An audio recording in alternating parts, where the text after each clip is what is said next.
A busca do místico, do sobrenatural, tornou-se uma das principais marcas do mundo em nossos dias.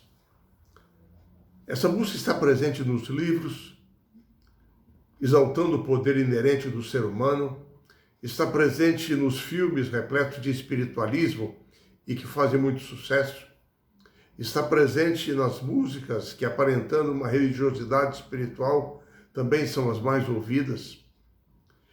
As crianças hoje convivem desde pequenas com jogos de videogames, nos quais os personagens adquirem novas vidas a cada jogo. Isso influencia a mente delas, com aquela velha mentira da imortalidade da alma. Certamente não morrereis, era engano. Nessa semana nós estudaremos, à luz da palavra de Deus, os enganos que a Escritura Sagrada nos apresenta que ocorreriam no tempo do fim relativos ao espiritualismo. O primeiro engano é o misticismo. A ideia de que nós podemos alcançar uma conexão espiritual com o divino através de um transe emocional. Assim, o misticismo pode se revelar também na crença em valor espiritual de objetos, valor espiritual de alimentos, valor espiritual em rituais. O misticismo traz consigo três grandes problemas. O primeiro deles é substituir a autoridade da palavra de Deus. No mundo pós-moderno, a Bíblia tem sido minimizada. Há uma perda da sua função doutrinária. As pessoas acham que crer nas doutrinas bíblicas é uma forma obsoleta de religião.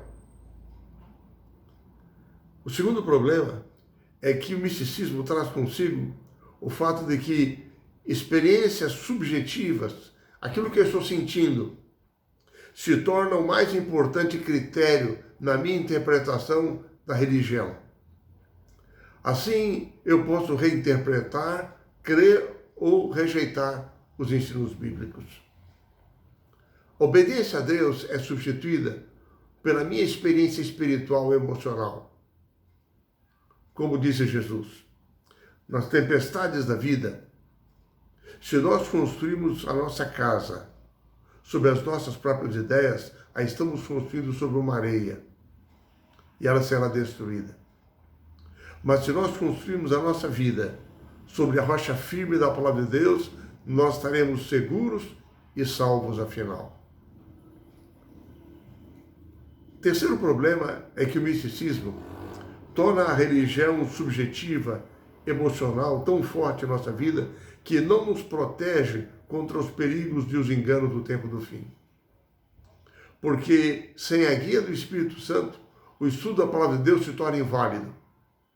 E as pessoas se colocam num terreno perigoso. Envolvem-se em teorias imaginárias. E muitos erros são seguidos em nome de Jesus. O segundo engano que estudamos essa semana é que aqueles que defendem a imortalidade da alma, eles defendem as experiências de quase morte que são relatadas hoje por muitas pessoas. Pessoas que estavam clinicamente mortas e foram reanimadas. E afirmam em seus livros, em seus escritos, seus vídeos, filmes, que foram parar num lugar de paz, viram um ser amoroso, carinhoso, luminoso que os atendeu, tudo isso antes de voltarem à vida de novo. E muitas pessoas valorizam hoje essa experiência de quase morte como uma prova da imortalidade da alma. Tentam comprovar desse modo que existe que o espírito humano sobrevive após a morte. Mas vamos à palavra de Deus. Primeiro, todo quase morto da atualidade, ele estava clinicamente morto, mas não de fato morto. Ao passo que na Bíblia, os ressuscitados estavam realmente mortos, como é o caso de Lázaro, que havia passado 4 dias já na sepultura. Segundo ponto, nenhum desses quase mortos de hoje mencionou aquilo que mencionaram os personagens bíblicos da ressurreição.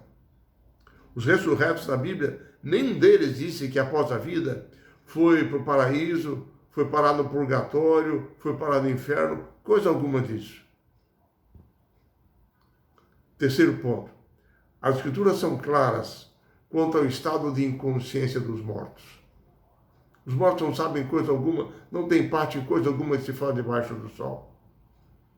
Mas, afinal, o que seriam então esses relatos especiais dessas pessoas que viveram como quase mortos? Bom, nós temos duas hipóteses aí. A primeira delas é de uma alucinação psicoquímica natural pelas condições extremas que eles enfrentaram. Segundo ponto, segunda hipótese, pode ser apenas um enganoso ardil do inimigo, um engano de Satanás. Porque é interessante que algumas dessas pessoas, desses quase mortos, dizem que chegaram até mesmo a falar com parentes falecidos, o que contraria totalmente aos ensinos bíblicos. Nos últimos dias da história, temos que ter muito cuidado com toda essa situação que está tentando nos envolver cada dia. Temos que nos apegar à palavra de Deus para não sermos enganados. O terceiro engano que existe hoje é o engano da reencarnação, que é uma doutrina adotada por muitas das principais religiões do mundo. Tem como base a noção pagã da imortalidade da alma. E assim os que acreditam na reencarnação, eles acreditam que a alma é imortal e passa por vários ciclos nessa vida. Ciclos de morte, de renascimento, a fim de que ela possa passar por um processo de evolução espiritual primeiro, até que ela possa finalmente alcançar a jornada da perfeição final. Através desse processo de reencarnação, as pessoas estariam alcançando mais conhecimento, mais moralidade, etc. Mas quem crê na palavra de Deus não aceita essa teoria da reencarnação. Por quê?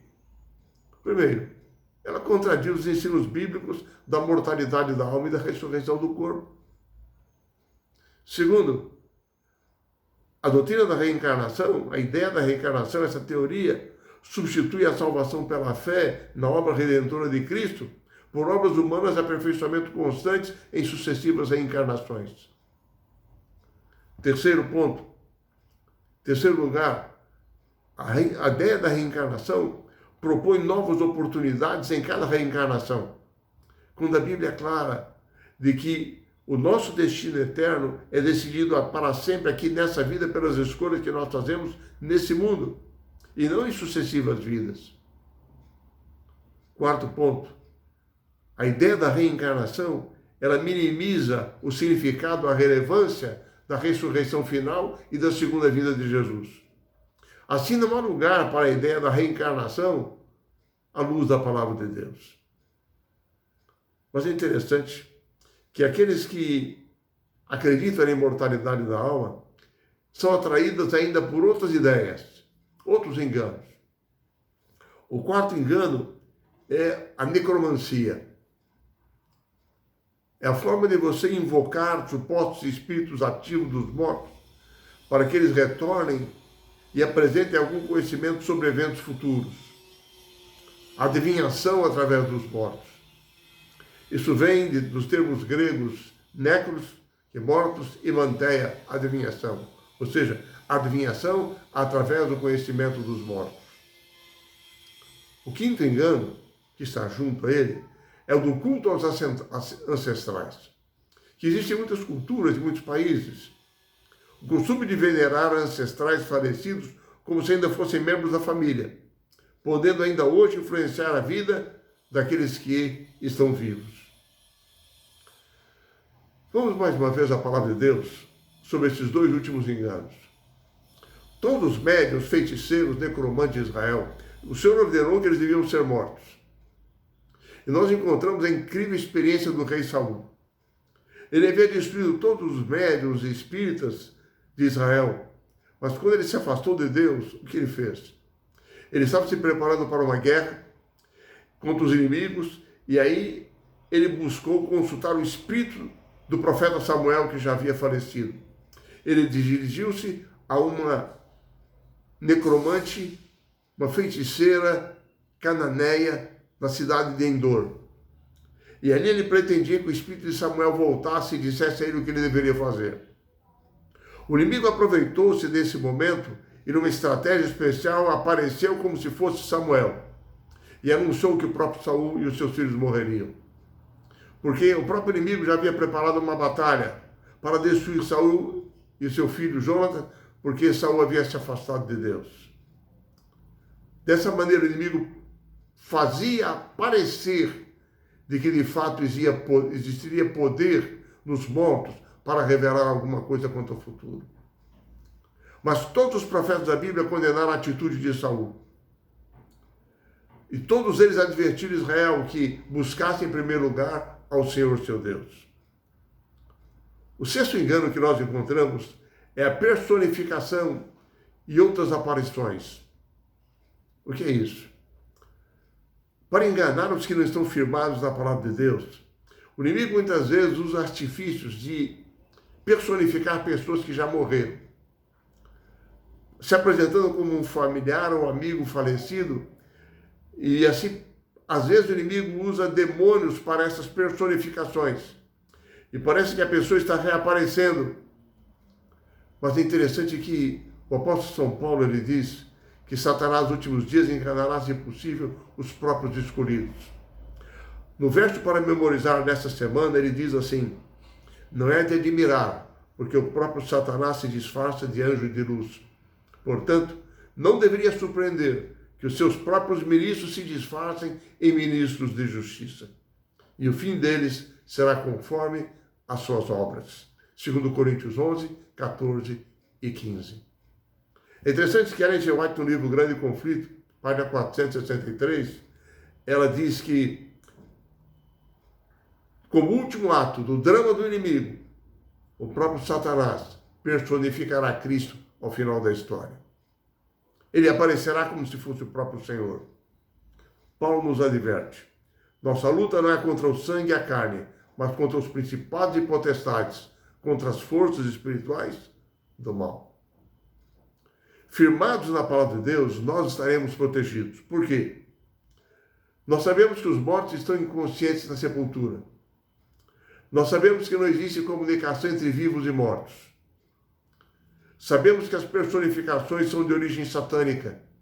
E, principalmente, sabemos que os anjos de Deus estão ao lado dos fiéis filhos de Deus para protegê-los nesses momentos especiais de engano.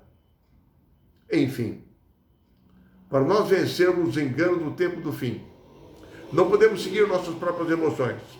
Nossa segurança está na palavra de Deus. Como diz o apóstolo São Paulo: revestindo-nos da armadura de Deus, cingindo-nos da verdade, vestindo-nos da couraça da justiça, calçando os pés na preparação do evangelho da paz, embaraçando o escudo da fé, vestindo o capacete da salvação e empunhando a espada do Espírito, que é a palavra de Deus. Nós podemos vencer o maligno, podemos vencer os enganos dos últimos dias e permanecermos com fé, seguros nas promessas da palavra de Deus. Os que morreram descansam na sepultura, aguardando a gloriosa manhã da ressurreição, quando da segunda vinda do Senhor Jesus. Que isso mantenha a nossa fé, a nossa esperança cada dia.